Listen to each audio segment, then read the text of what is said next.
the City Council to order. Today is Monday, August 4th. We start with the invocation from Gateway Church of the Nazarene. Thank you. Let's pray together. Heavenly Father, we thank you for your goodness and your presence. We thank you for this community and the privilege to live here and to serve here. Lord, I thank you for these men and women. Would you bless them? Your word says you established authorities and governments, and so would you just bless them, give them wisdom tonight.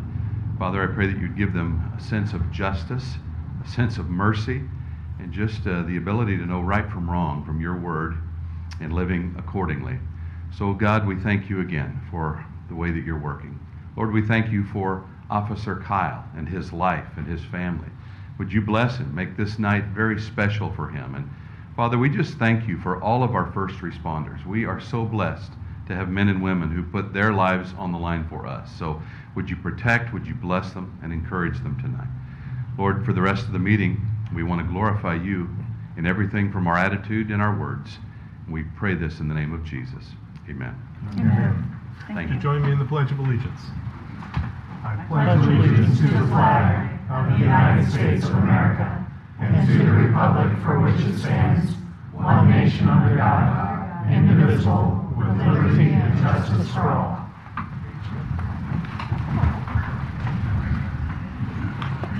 Thank you. Roll call, please. Caligiuri. Here. Dross. Here. Hermson. Holberg. Here. Ibrahim. Here. Ocean. Here. Allman. Here. Okay. First up on our agenda is the opportunity for community comments.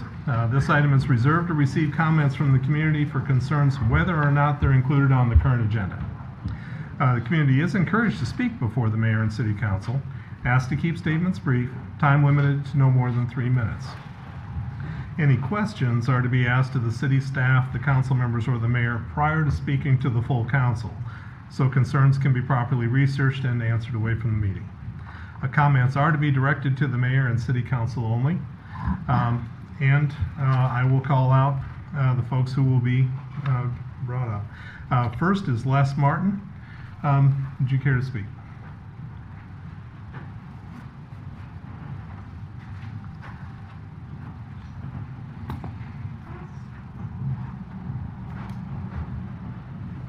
I'm Les Martin. Thank you again for the opportunity to talk to you folks.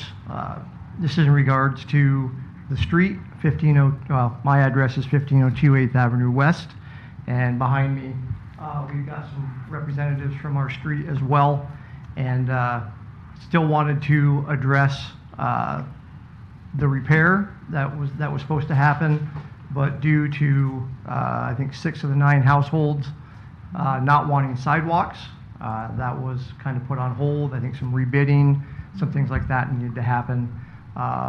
We want to take the opportunity again that the people that were here last time, that still has not changed. Still not wanting the sidewalks for numerous reasons. The loss of yard, the expense it's going to cost Oskaloosa when we feel like it could be spent on greater needs, and then also the possibility of not being able to get farm equipment, emergency vehicles, things like that down our street, not only in a timely manner, but at all. So we just wanted to bring that forward yet again, and every chance we get to put it in front of you folks, we'll do that. The hearing as well. It's just another opportunity to express how important this road to us is. Hopefully, some folks have taken the time to go see this. I'll call it a road, off-road maybe, and hopefully you're able to get a first-hand look of what we were talking about. So I'll leave it at that, but we wanted to put it in front of you folks one more time. Okay. So Thank you. Thanks, Leslie.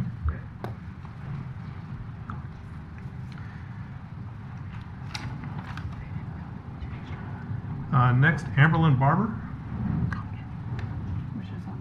Hello, I am actually from University Park, but I am here to talk to you about solving a problem that is affecting both of our communities.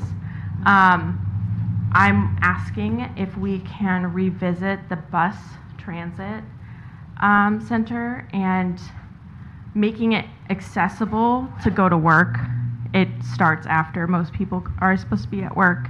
It doesn't run every day. Also, it doesn't come out towards the part of University Park. Even though Oskaloosa and University Park share a lot of things, if you live on one side of the street, it's $2 to ride. And if you live on the other side, then it's $4. And we're being compared to New Sharon right now, and we're not that far away. So we want to revisit that. I have also talked to the City Council of University Park and the mayor, and they are willing to work on solutions with you guys as far as funding and different things like that. So I just trying to bring all the parties together. I've also called 1015 and the board. I've talked to bus drivers. I've talked to riders, just trying to get the scope. Some stops aren't used anymore. Some stops haven't been used for a long time. It just needs to be, like the senior meals used to pick up, I believe, at the Grant School. Well, now senior meals are at St. Paul, and there's no way to get there through the bus. So things like that, I think, need to be addressed. I'm sorry, I didn't catch your first name. Amber Lynn. Amber, so have you, the 1015, did they say there was any flexibility in, I mean, what did they give you? 'Cause They they're said that they ultimately would the talk to owners their of board, Their board. Okay, and we okay. never got any farther. Okay. So I have not been able to break that ice, but I'm asking you as the cities to help me move this forward. And then I have two more things, which is we have a lot of unhoused. The population is growing. We need to stand up for all community members. And the access to showers is limited, if not any. I've been working on trying to find solutions, talking to churches, talking to community organizations, and it all comes down to a lot of the smaller churches that would like to, the insurance has risen on them so high that sometimes they've been paid or aided in closing up their showers to bring their insurance policies down. I have not been able to find a solution. Right now, the fairgrounds is the only option for $5, but the bus doesn't even go out there. So how are you supposed to get out there? And then you're supposed to walk all the way across town in, how hot has it been? And so I'm asking for a better solution. The YMCA used to, from word on the street, is that the YMCA used to provide showers for the unhoused. And I'm asking if the YMCA will continue to pick that back up, and the bus goes there, so it will be accessible. So currently the YMCA doesn't, are you saying? Yes, currently it does not. 30 seconds more. Okay, and then my final thing is that with the unhoused population, we're having difficulty with, when it comes to winter, that it's not safe at certain extreme temperatures. I've once again talked to community organizations, nonprofits, and churches, and there's a struggle to put things together. I would like to ask that the YMCA also help opening the gym overnight, as they have better facilities and it would be a neutral place. So, thank you. Thank you.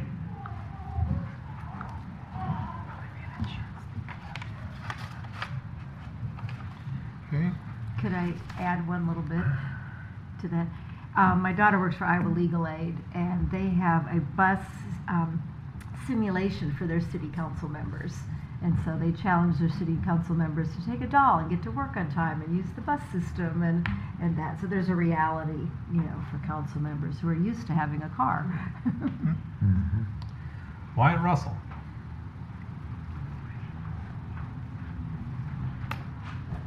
Good evening. First off, I just want to thank you for the work everyone of you guys put into serving this community. I know decisions are not always popular, they're not always fun to make, and I appreciate the time, the thought, and energy that you dedicate to all of this. I'm here to speak about the 8th Avenue West Reconstruction Project, and more specifically the language used in the motion related to it. That's why I'm speaking now and not at the public hearing. Words matter. The way a motion is phrased doesn't just affect process, it shapes outcome, it frames the intent, sets the direction, and often determines what options are left on the table. I want to be clear, I'm a fan of the sidewalks. I believe they're part of the bigger picture, one that benefits not just today's residents, but generations to come. And frankly, I see it as the council's job to hold the broader view. Even if this road and sidewalk might seem like a small issue now, removing the sidewalk sets a precedent that could shape future road projects in ways that we may later regret. That's why I was surprised when this particular project has caused so much division, especially given the city's longstanding adoption of the complete streets design more than a decade ago. The council has done a commendable job ensuring that road projects follow these principles which makes this pushback feel out of step with that consistent vision. I do not believe that my neighbors were asking for the project to be canceled outright. Rather, their intent was to raise concerns and open up possibility for adjustments, particularly around the sidewalk installation. The goal was to allow space for further discussion or change orders, not to stop the project entirely. So I would ask you to consider the wording of your motion, whoever may make it, to be intentionally open-ended, so that the conversation continue and a mutually agreeable outcome can be reached. Thank you again for everything.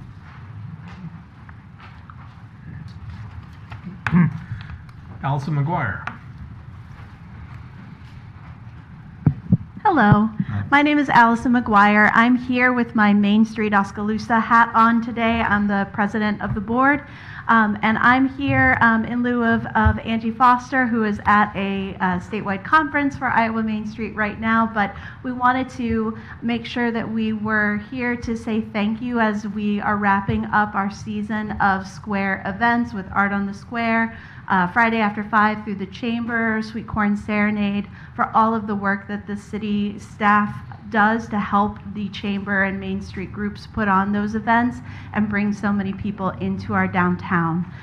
This past week or so when we had Sweet Corn Serenade and the weather was not super helpful, we were able to move that over into the mall and keep the food trucks out and still keep the event successful. There were 40 vendors, 9 food trucks, the 800 burgers sold that were cooked by the Mahaska Cattlemen, and 2,520 ears of Iowa sweet corn that was given out. So even with the kind of rocky weather and not really sure how it was going to go, still a great success. A lot of it comes down to the ability to close off streets and the help that the Public Works gives through the city's permission to help with that. So we really thank you. In September, we will be hosting a representative from Main Street America who will be here for our accreditation meeting. And so we're just also excited to share with council and the mayor and city staff what Main Street has been doing the last couple of years. I know you all are up to date with it from Angie's great reports, but this is a chance to not only talk about what has happened since the last time we were accredited, but then to look forward. We're making plans for the next 3 to 5 years. With your downtown master plan completed, we're excited to see how those goals can be put into the Main Street accreditation plan as well, and would love to talk with anyone about that leading up to the September meeting with Main Street America and our board. So from Main Street, we thank you all. If I could put on my George Daly Auditorium hat for just a minute, I'm the Community Engagement and Education Director there, and I just wanted to let you all know, because I think it's very cool. At the beginning of September, we are going to have some visitors in Oskaloosa for a full day. They're going to be all arts education program managers from all 50 states and some of the territories are going to be in Oskaloosa as part of their professional development for NASA. That's NASA with 3 A's, the National Assembly of State Art Agencies. And we had a conversation with some Iowa Arts Council folks in March that led to the national group deciding that when their conference was in Des Moines, they were going to take their first ever road trip as part of this conference that happens every year in different states and come to a different community than the one that the conference was hosted in. And that community is Oskaloosa. They're very excited to talk with the arts education and education providers about workforce development and how the arts in the community is strengthening workforce as well as our rural communities. So in September, there'll be people here from Hawaii and from Puerto Rico and from Washington State. So they've got a long lunch downtown, so keep an eye out for them around the community. Thank you. Allison, thank you for all your work. Your volunteers, I say this all the time, and it takes a village, but you guys do a fantastic job pulling off the events downtown. Thank you. So. Thank you. Nick Ryan.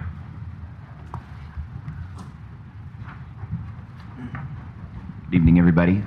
Nick Ryan, 516 2nd Avenue East. A couple of things for you all tonight. One, I just wanted to kind of speak in favor of the folks on 8th Avenue West. It seems like the folks actually living there have a pretty clear vision of how they want that to go, and they have good reasons for having that vision. I was really surprised to see that back on the agenda today, especially after that was defeated in the last meeting so handily. The other thing I wanted to just point out is also on the agenda tonight is the development agreement with One West.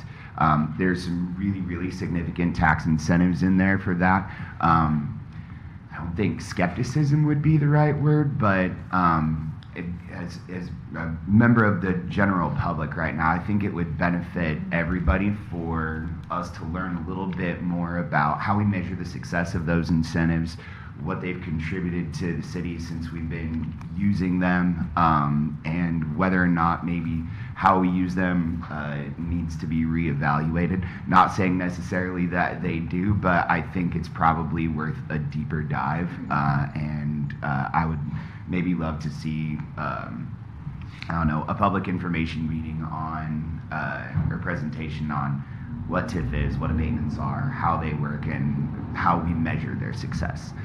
That's all I have for y'all tonight. Thank you very much. Thank you. Moving on. Next item on the agenda is the swearing in of Oskaloosa Police Officer Jack Kyle. Jack Kyle was born in Omaha, Nebraska, raised in Missouri Valley, Iowa, graduated from Missouri Valley High School in 2017, and then went to South Dakota State University and then transferred to Buena Vista University to continue his wrestling career. After 2 years in college, he decided to pursue a career in law enforcement and applied to the Kansas City Police Department. Officer Kyle was an officer there for 2 years before stepping away from law enforcement for the past 4 years. In his free time, he enjoys working out and spending time with his wife and newborn son.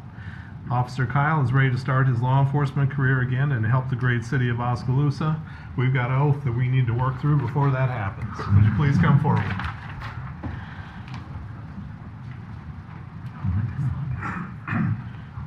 Oh, good. All the way up. All the way up front. Already messing with you, huh? Please raise your right hand and repeat after me. I, Jack Kyle, I, Jack Kyle, do solemnly swear do solemnly swear I will support and comply with I will support and comply with the Constitution of the United States of America, the Constitution of the United States of America, the Constitution and laws of the state of Iowa, the Constitution and laws of the state of Iowa, the charter laws and ordinances of the city of Oskaloosa, the charter, laws, and ordinances of the great city of Oskaloosa, the rules and regulations of the Oskaloosa Police Department, the rules and regulations of the Oskaloosa Police Department, the Law Enforcement Code of Ethics, the Law Enforcement Code of Ethics, and I will faithfully and impartially and I will faithfully and impartially discharge the duties of my position discharge the duties of my profession as police officer to the best of my ability. as police officer to the best of my ability. Welcome aboard.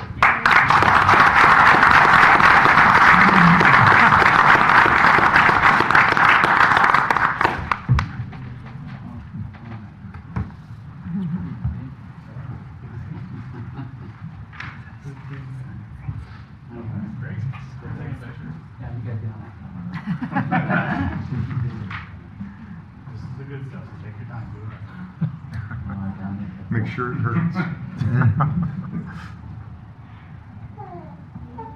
Oh. That's so cute. Yeah. There's nothing better than babies.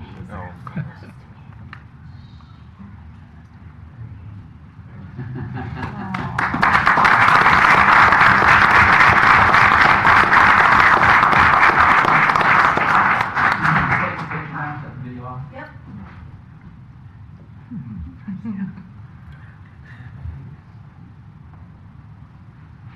Got it. Jack, I need a signature from you real quick.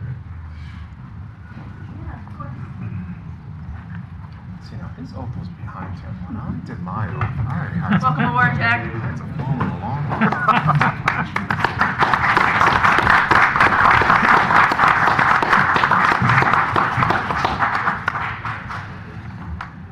Okay, going forward, the conclusion.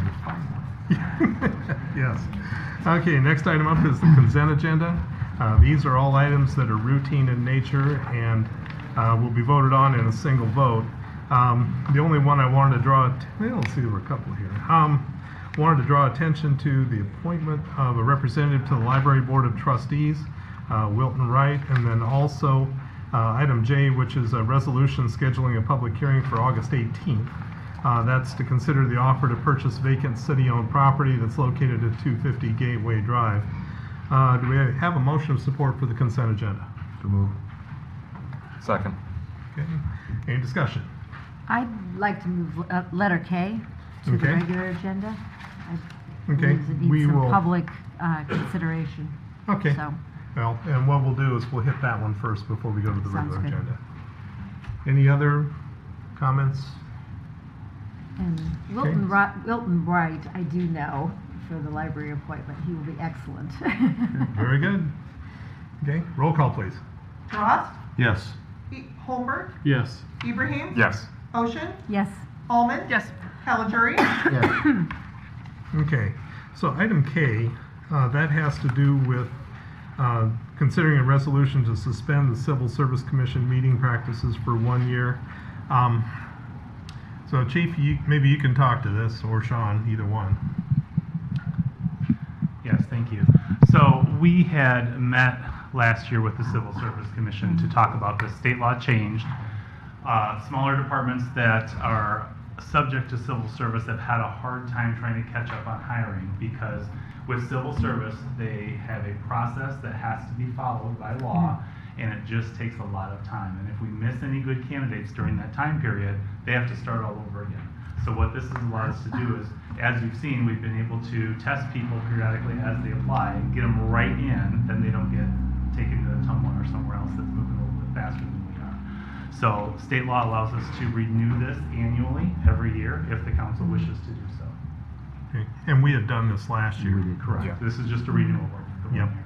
And is this a practice that's being done by anyone else, or are we?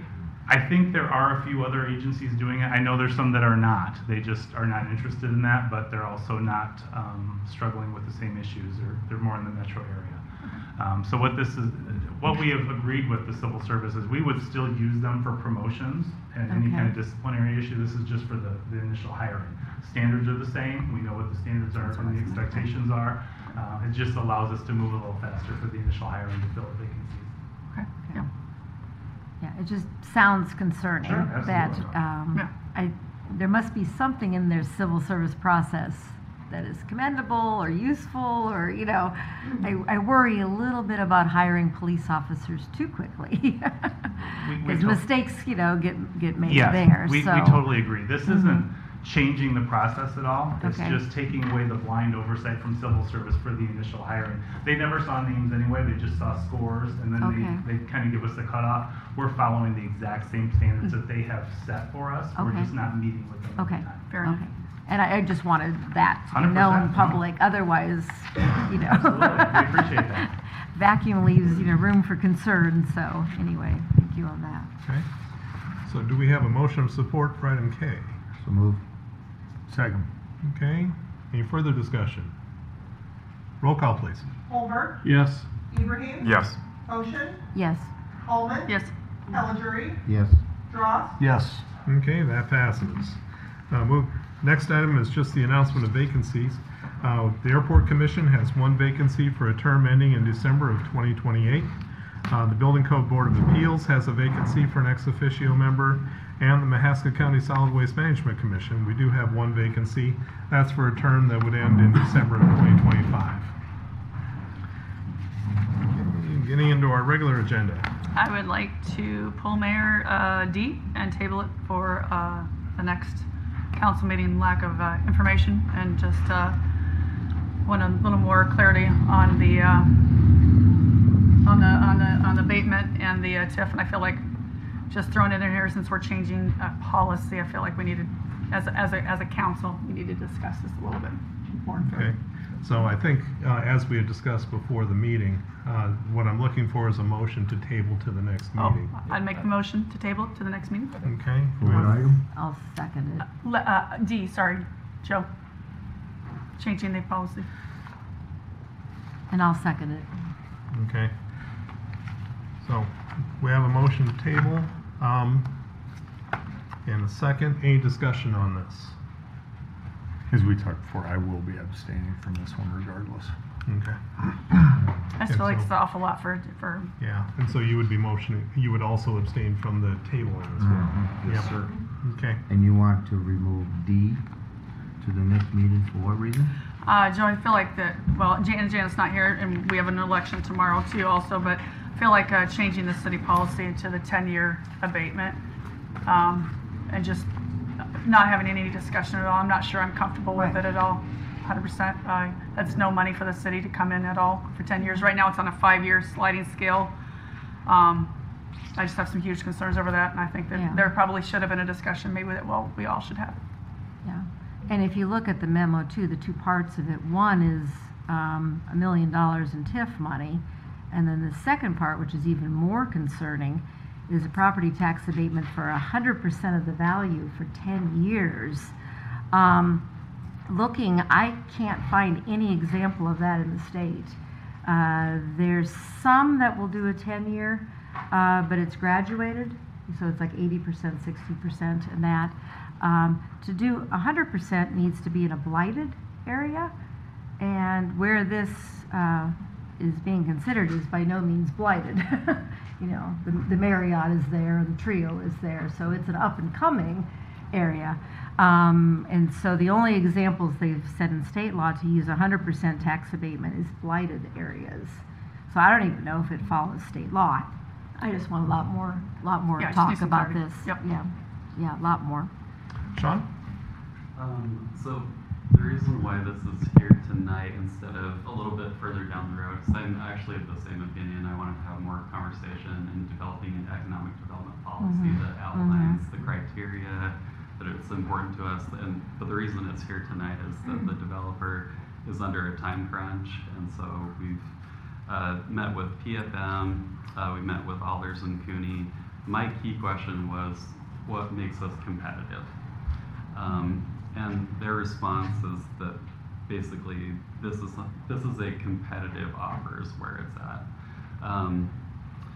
The way Suzanne described it is that the most common agreements out there are the 5-year sorts of TIFs. Less common would be your 10-year, and then in rare circumstances you've got 15 and 20.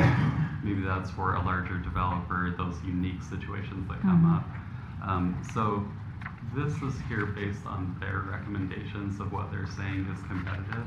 But at the same time, I have not done, I want to do more research on this too. And so I understand. And it's $11.2 million property. I mean, we're talking about giving them 100% tax abatement plus the TIF. As a city, I'm right now I'm not comfortable with that. Right. I feel like we need to have some more. And I've always used the idea of personality and policy. We may personally like this project, but if we make this policy, what happens to the second, third, fifth developers? Why aren't they getting 100% tax abatement? So you've created policy that, you know, we just don't have that money. Yeah, that was my next part, was financially just huge concern for the city.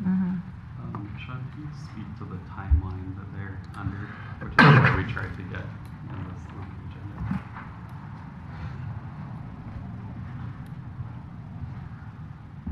Sure, I can try to speak to that. So the developer is not here this evening, unfortunately, so can't answer some of these questions, but I'll do what I can. I know they're applying for brownfield tax credits, and that application is going in, I think, essentially as we speak. They're also under a time frame with their workforce housing tax credit. I don't know what their exact deadline is, but they were awarded their brownfield credit, or excuse me, their workforce housing tax credit last year, and my understanding is they are under an extension. They were supposed to have moved dirt out there by now, but they're still trying to assemble financing for the project. They did get an extension from the state on those credits, and I don't think there's a firm deadline, but they're asking for regular updates, as I understand, from the developer in response to that. So I think those are the two time crunches that we're under. And I think one of the things that we could potentially bring back for the discussion is a list of other development agreements and what the city has offered for other projects and how that compares, how this compares to what we've done in the past.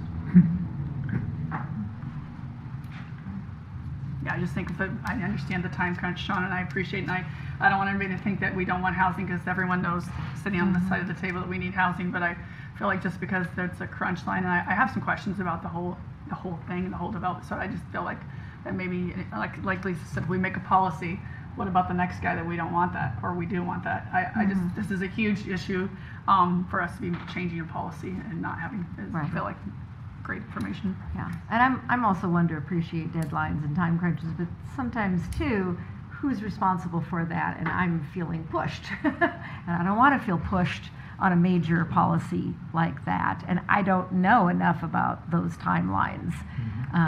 Were they done in an appropriate way, or did they, what happened? So. Not that you may have the answer, just reading item 2 here, it says residential property tax. So what about the rest of the commercial space? Yeah, so that's why Good question. it's sort of a two-part. This is really the first, I don't know that I can recall that I'm aware of, the first mixed-use project. So it has a commercial component. The first floor is commercial, retail, or office space, and then the upper 2 floors would be apartments. I think up to 36 apartments. So our understanding, and we're still learning as well, but our understanding is that project would have 2 assessments essentially. Part of the building and property would be assessed as residential, and part of the property would be assessed as commercial. So in meeting with our attorneys at Eilers and Cooney, they mentioned that we could do a 2-part agreement with 2 parts to the incentive, and that's why it's written that way. And do you have any idea when they'll find out about the second brownfield application? I believe that would be released this October, either Okay. late September, October timeframe. Okay. Other questions for Sean? Thank you, Sean. Thank you very much. Okay. Other questions or comments from council? Motion is to table. Roll call, please. Ibrahim, Yes. Ocean, Yes. Allman, Yes. Haliguri, Yes. Ross, Abstain. Holmberg, Yes. Okay, that passes. So we will take item D and push that over to the next meeting. Now, back to the regular agenda. Item A is to consider an ordinance rezoning property at 1201 C Avenue East from R1 Suburban Residential to PI, which is Public Institutional District. Let's see here. So it's Mahaska Health Partnership that applied to rezone the property at 1201 C Avenue East. The half-acre grassy lot contains a monument sign for the hospital and is located at the northeast corner of the intersection of 12th Avenue East and North 11th Street. The application states the reason for the request is an expansion of the parking lot. There is R1 zoning north and west of the site, and then the PI zoning is east of the site, and R3 zoning to the south. Planning and Zoning Commission held a public hearing on July 8th and voted to recommend approval on a 6-0 vote. Specific review considerations could be found in the memo that was done to the Planning and Zoning Commission. This does require a public hearing, and so I'll open it at this time. Is there anyone who would like to speak to this? Okay, seeing none, I'll close the public hearing. Do we have a motion of support on this first reading for the rezone? So move. Second. Okay, any discussion? Roll call, please. Ocean, Yes. Allman, Yes. Haliguri, Yes. Ross, Yes. Holmberg, Yes. Ibrahim, Yes. Okay, that passes. Item B. This is to consider a resolution to approve the final plan, specs, form of contract, and estimated cost of the 8th Avenue West reconstruction project. There's quite a bit of text to this, and so please bear with me. So, Garden and Associates prepared the plans and specs. Scope of work for this project is replacement of PCC pavement in 8th Avenue West from South M Street to the west dead end, and addition of sidewalks on each side of the street. Work including but not limited to 1,215 square yards of PCC pavement, 256 square yards of PCC driveways, 255 square yards of PCC sidewalk, surfacing removals, subgrade preparation, subbase, site cleanup, and surface restoration. Engineer estimate $192,138.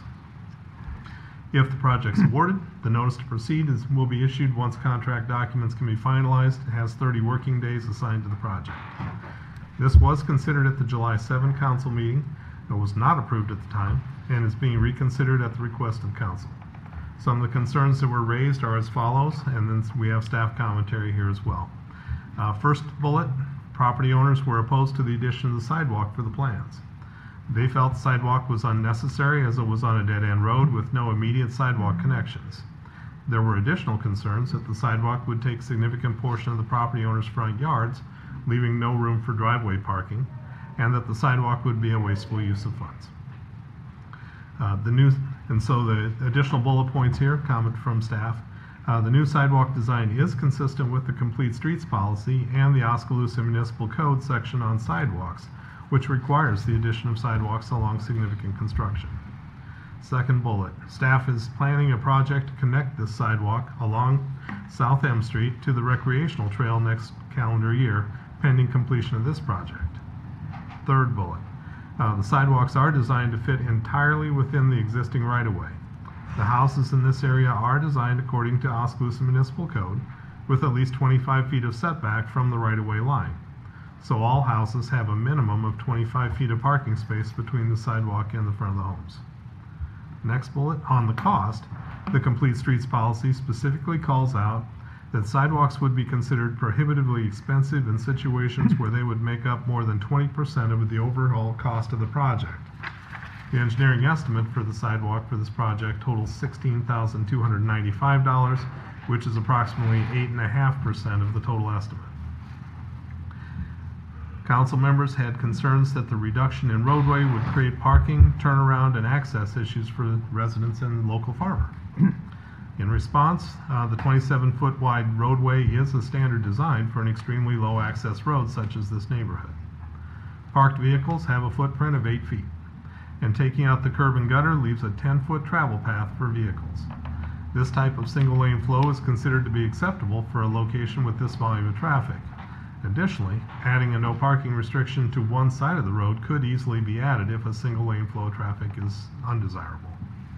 Next bullet, while it would be desirable to have some form of turnaround at the end of the street, existing conditions don't allow for construction, and the installation of 4 foot of additional concrete along the entire length of the street would generally be an ineffective use of resources to provide a slightly more favorable turnaround condition.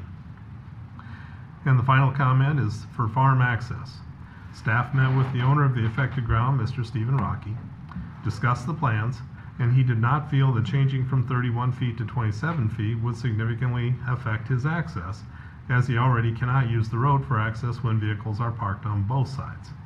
He agreed when staff suggested that a one-side no parking would alleviate a majority of possible situations where his access would be limited. Staff also suggested an ordinance that some communities have where it designates dates in which there would be no on-street parking allowed for specific routes in order to accommodate larger vehicle access. Mr. Rocky felt that that type of ordinance would be more than what is necessary, but the city could still implement it as an option. So, now is the time for interested persons to express their opinions concerning the project plans, specification, form of contract, and engineer's estimate of cost. I'll open the public hearing if anyone would like to speak.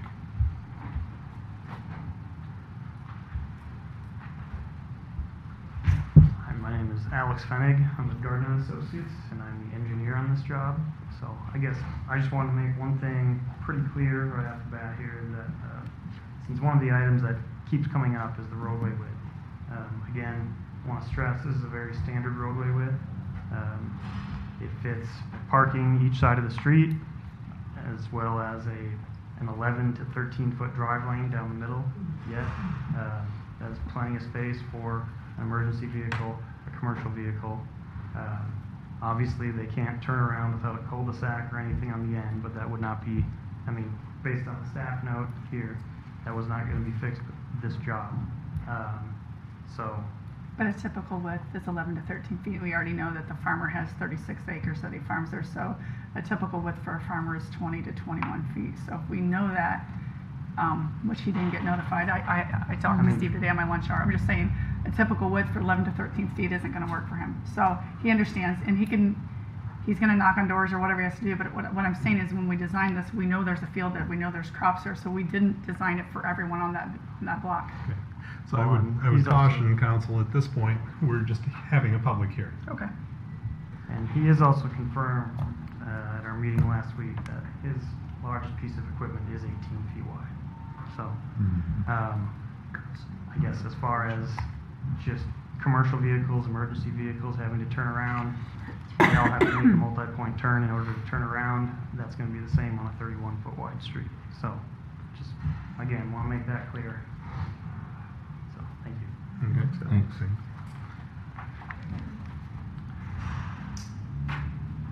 Anyone else care to speak tonight?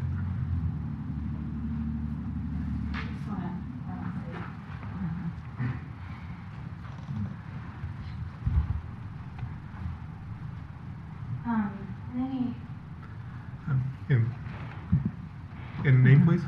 Julie Wells. Okay.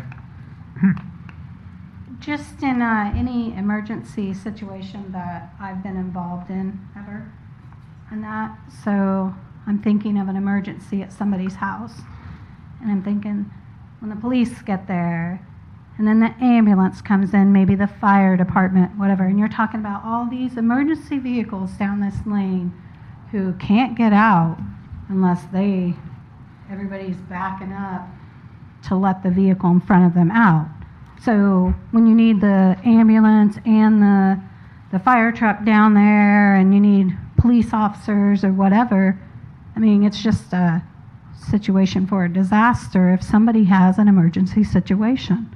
So to me, it doesn't make sense that, I understand they weren't gonna have the roundabout in this plan anyway, but if you make it smaller and even worse, I mean, you're just not addressing the issue. I don't feel you're just going to run into the same problem.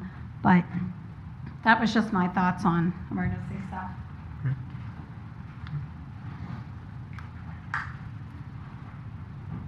Any other comments?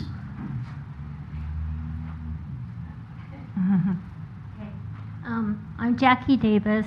I live at 1501 8th Avenue West.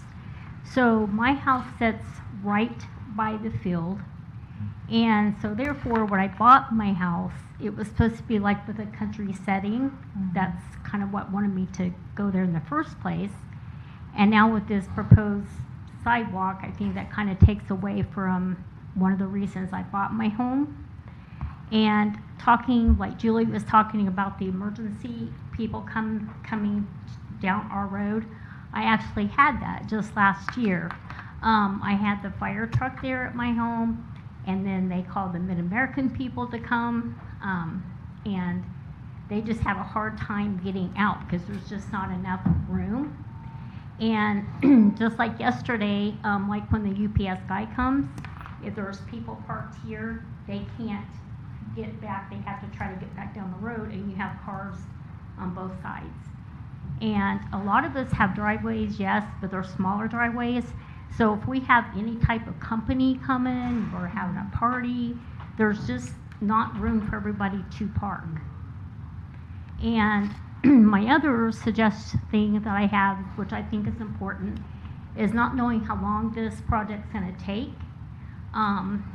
We have people at my home that's like disability, breathing issues. So you guys are saying we're going to have to park clear away, like blocks over, and walk with our groceries, or just like she was saying, trying to get an ambulance to our home. Those are my concerns. Okay.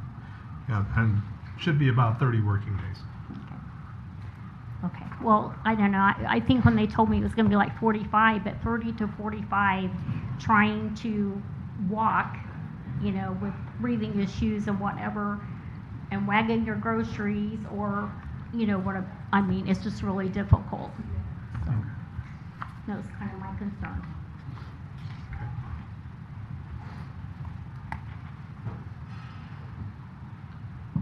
Anyone else care to speak?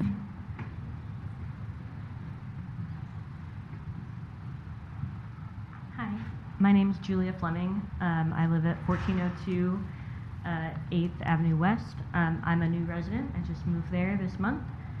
really excited to move there, and I was really excited to hear that the street would be repaired, only to hear that that was changing. I do understand the concern about the emergency vehicles, and I do believe that that is concerning. I do have faith that in a true emergency, a lot of vehicles would just drive over the curb and onto the grass and, you know, make it work if really needed. One of the things in my last residence where I was living, we did not have sidewalks, and I walked the dog every day. And we often walked over loose gravel and over freshly poured pothole fixes that we had to, you know, dodge, that were, you know, we'd get on our shoes and get on his paws if I'd let him walk in it, and roadkill that was on the road, and it was kind of gross. But when we would get to the sidewalk paved streets, it was really nice to have that fully paved sidewalk. And I know it seems kind of silly, but when you have kids who are riding their bikes and you have scooters and things, that it just works better on concrete. It is nice. And I know it seems really silly, but over 10 years or so, it really makes a difference, and it does add curb appeal. So big difference in an emergency, but it is a big benefit. So thank you. Thank you.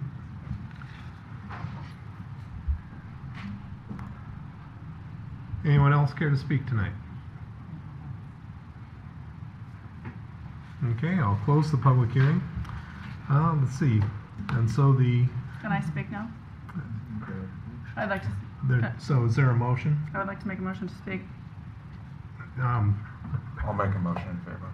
Thank you. Do we have a second? Second. Okay, what's on your mind? So I just want to address this one more time, because you're not my ward, but I've been down your street 150 times since this happened. I had your gas leak at your house with the gas flowing in your house. I had the CO call when your house was full of CO, Lori. You can't get down that street with a fire truck and a gas truck. I have no issues with your guys' road being done. I realize we have a policy since 2015, which is not a good policy. They just did our streets over by my house. You can't get 2 vehicles down our streets now. It's been a pain in the ass. Excuse my language. You need your road redone. You don't need a sidewalk. You need your road redone. You're a dead-end road. You guys, 6 of your 8 homes, because you didn't live there, you're my next door neighbor, you didn't live there, 6 of the 8 people showed up. We voted on it. We represent you as tax people. You pay our bills. There has to be policies and there has to be procedures, and I understand that. But there has to be provisions when they don't work, and this doesn't work for you guys. And I apologize. We had a beat, we had a won. It was the right thing to do, right? We represented you. It was the right thing to do. And I apologize.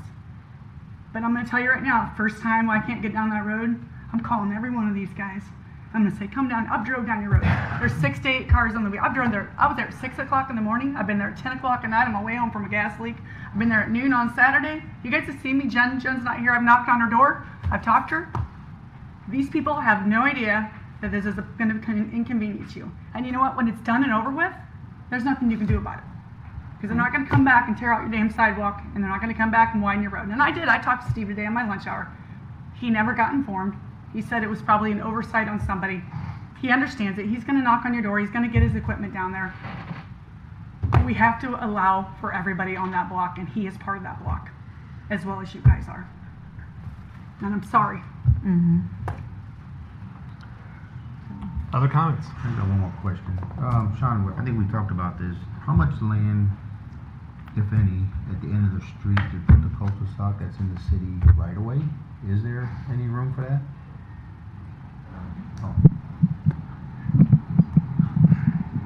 So currently the city does not own any land beyond where the road ends. So we would have to purchase a pretty significant amount. In this case, I would probably recommend, rather than a cul-de-sac, to loop it around to 7th Avenue if we were to want to look at a bigger project to try and solve it being a dead-end road. And given the land configuration, it's a plausible development project in the future for someone to do something like that, to loop that around and have some properties. But in the short run, there's no particular plan to do anything like that. Because I know I've been down that street many times myself, and I know your garbage truck has to back out of there, or I don't know if he backs in or backs out, whatever he does, any large vehicles. We usually back in. okay, whatever, but it's tight, but on the average for normal cars and whatnot, it's fine. So, okay, that's all I got. Other comment? So when we had our July 7th meeting, I left that meeting really feeling good about local government.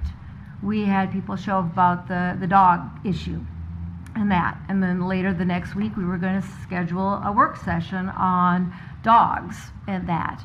And then we had a number of property owners come and speak about this very short little street. We had 6 out of 9 of the property owners come and speak about that.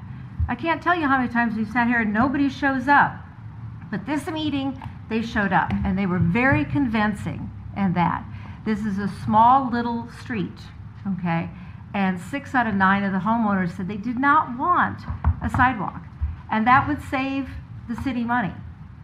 And we took a decisive vote. It was 6-1, except for Bob. Respect. Okay? And then suddenly after that meeting, everything starts to change, okay? When you go to that street, I don't do emergency vehicles, but there is a glowing farm field at the end of that street. And I've lived in Ankeny for a long time. I lived in Polk City for a long time. It's development. And so when everything started to change, the mayor requested, well, maybe we could revisit this. I'm like, we had a 6-1 vote.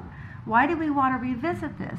Then I find out Bob's been meeting with the farm owner for a number of times. Nothing wrong with that. I think that there is. You had lunch with him as well. I okay? did. As I talked to Andrew and Julia and Wyatt, I talked with Les after the meeting. Right. We had conversation after the meeting the last time. Okay. Speak up. Okay.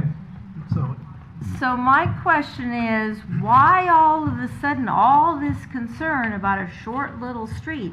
Unless there's a lot of money. That's the only motivation. No, I'm serious. That is the only motivation I can figure out for this. Lisa, okay. Lisa, can I just rebut? Mm-hmm. You talked earlier about personally and policy. We have a policy. Right.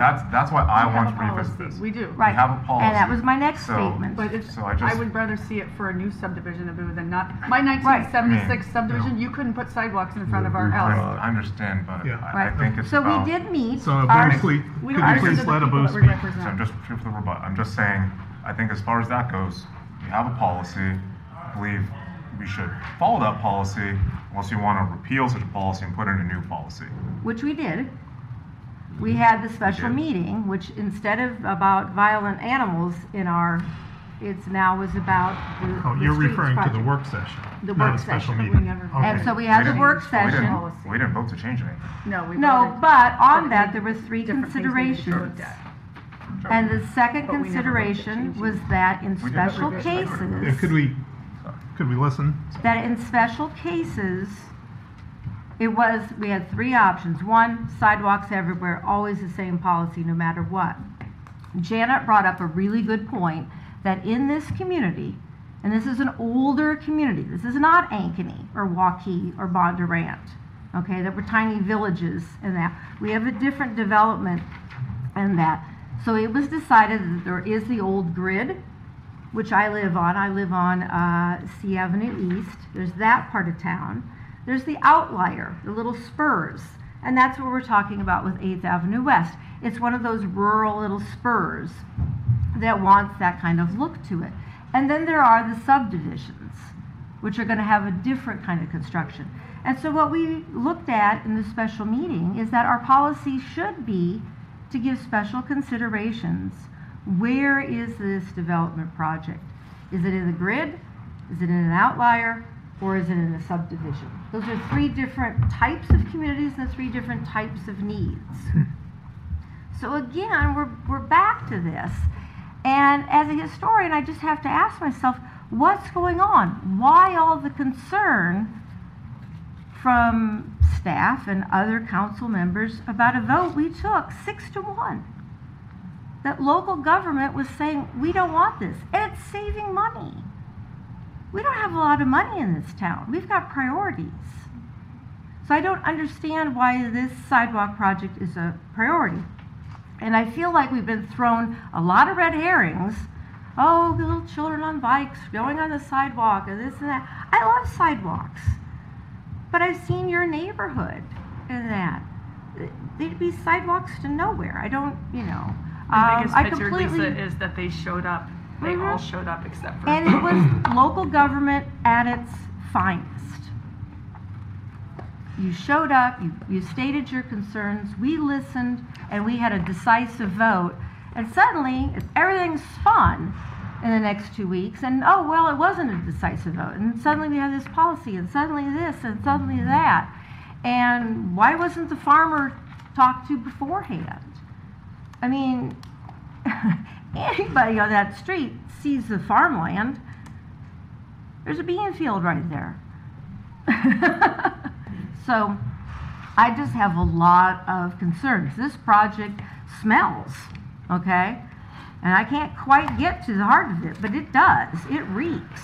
There is something rotten in Denmark, to quote Shakespeare. So, my piece. Okay. Other comments from council members? Okay, we I've have- got some. Okay. But I'll let everybody else comment first. Because this might take a while at this rate. Just want to ask one question, Sean. When we had a special study session, we didn't vote to change anything, did we, as far as the Complete Streets project? No, but we voted to look at individual cases. Yes, I'm just, all I'm saying is we. Right. Is there still And have we a had a- policy, we still haven't changed it, I'm not agreeing, I'm not saying that we couldn't or shouldn't look at it in the future. Right. I'm saying is as of today, we still have a policy that we should follow, unless we want to And- look at the policy, change the policy, and then come back to 8th Avenue Yeah. West in the future. At And- which point, the street will get even worse. Okay. Yeah. But I that would've policy voted to change the included policy even if I didn't know we were gonna get into a case by case. because these people are still gonna be in the Okay. Floor is yours, Bob. All right. Wow. Wasn't expecting that tonight. You weren't? There is not that. Number one, I mean, development, if people think there's a lot of money in residential development, you're fooling yourself because there's not. Number two, as far as development goes, as I've done my research on that land in this area, how many people knew that there's a fire hydrant in the middle of that field? Yep. Okay? There's a fire hydrant in the middle of the field. Why would there be a fire hydrant there? That's Potential future development. Okay? And now, it does feed Billbone Drive. It feeds, I think it's Jeff Stream. Jeff Stream. But that water main does go through.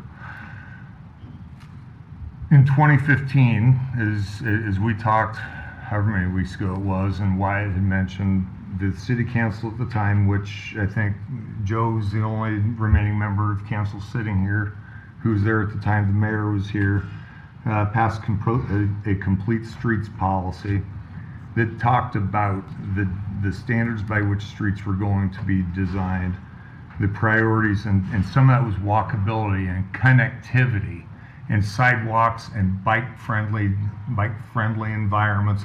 Those were some of the priorities that the council in 2015 had said. This council, well, 5 of us here anyway, Abu and Andy weren't part of the council. In November of 2022, Sean and Sean and our city staff, Sean Metcalf was not here, but worked through with community input our comprehensive plan, which had last been done in 2000. It was 20 years old, and so we updated it.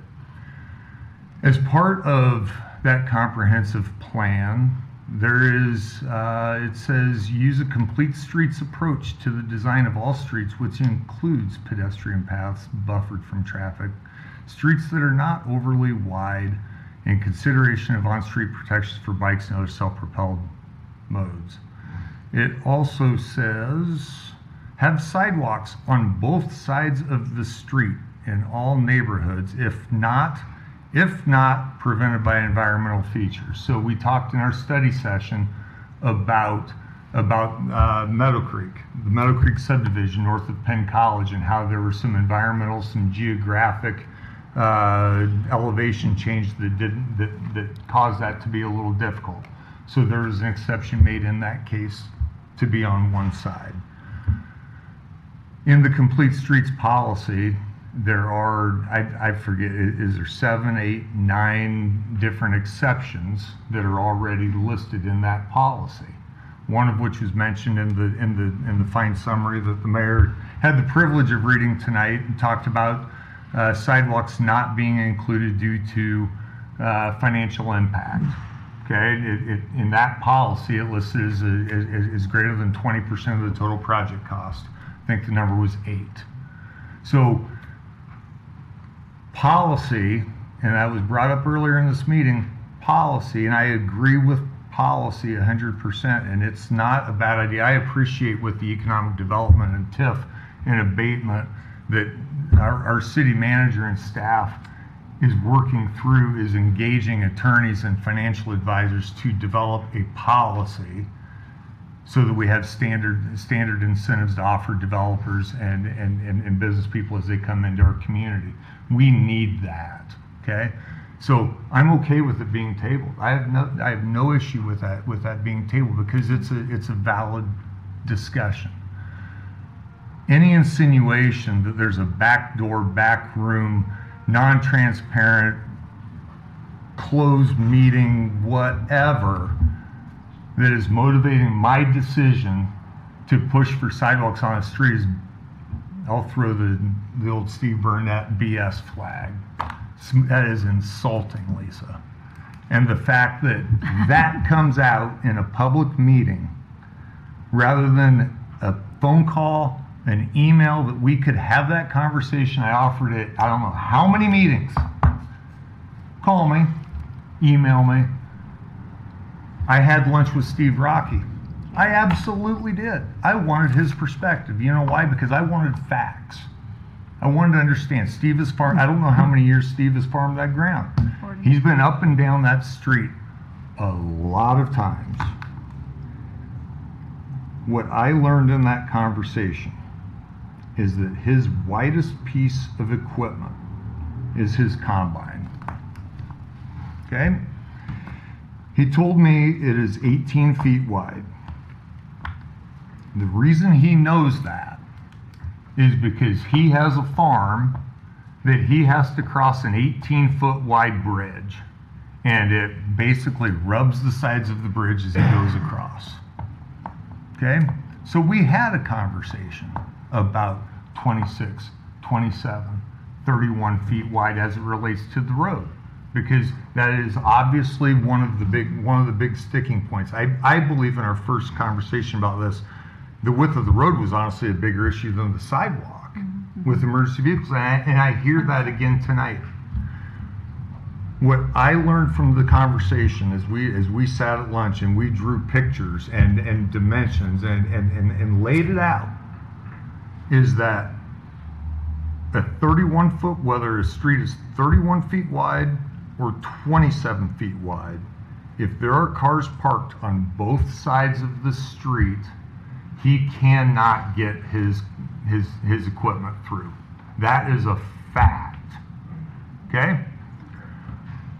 If the road is whether the road is 27 feet wide or 31 feet wide, cars parked on one side of the street, he was confident in his driving abilities to get his equipment through. Okay? So that tells me, and we agreed that it doesn't really matter whether it's 27 or 31 feet wide, because if there's cars parked on both sides of the street, he's not getting through. He also told me that in his years of farming, there has been one time that he could not get his equipment through that street. Okay, one time. And what did he do?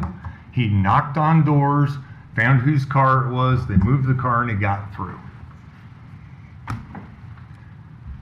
Julia had a great point. If there is an emergency, and we've all seen emergencies where with the fire truck and the ambulance, and 3 police cars and Mid-American and all the people that are involved to deal with those sorts of situations. I agree with Julia. If there was an emergency, if I'm the next door neighbor and somebody needs to get through to that end house, I come right on through. Cut my tree down. I don't care.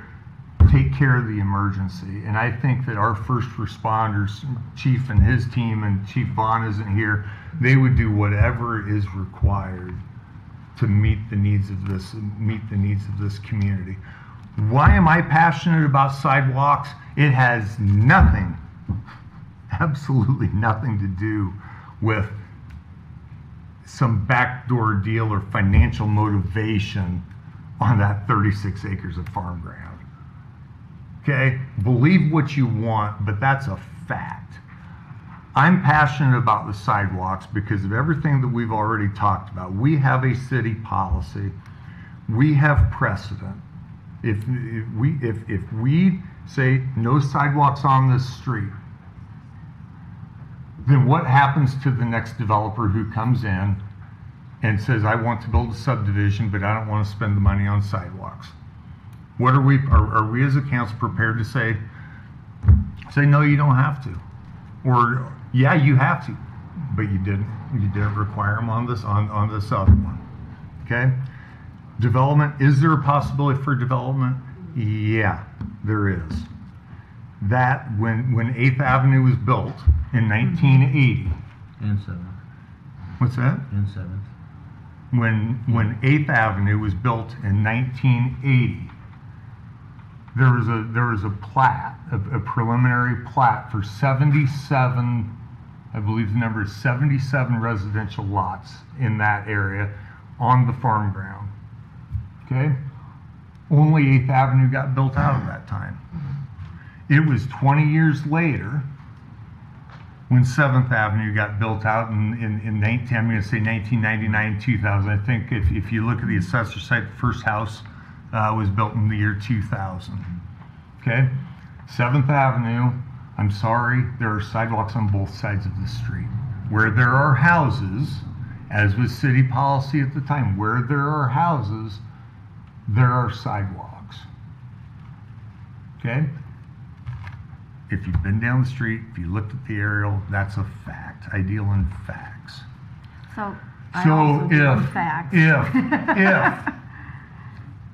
If we reconstruct a street, city policy, city code, not code, city policy that has been accepted by council in 2015, set by council in 2015, affirmed by council in 2022, the new street should have sidewalks. This plan came to council with sidewalks designed by Alex at Garden Engineering and Sean Murphy and his team according to standards that council had set for them to do these projects. Abu had brought this up when we decided to bring it back up. They did what we asked them to do, and then we're blindsiding them. In my 7 years, I've never seen a public infrastructure project come for approval of plan and specs to get shot down. I'm proud of the fact that I got voted down 1-6. And as the mayor's email when it came out, when the option came out to bring it back, I can't vote on that. The other 6 council members had 2 other council members had to bring it back, not named Bob. There were 3 other council members that changed their mind based on information that they had learned in those few weeks to consider this again tonight.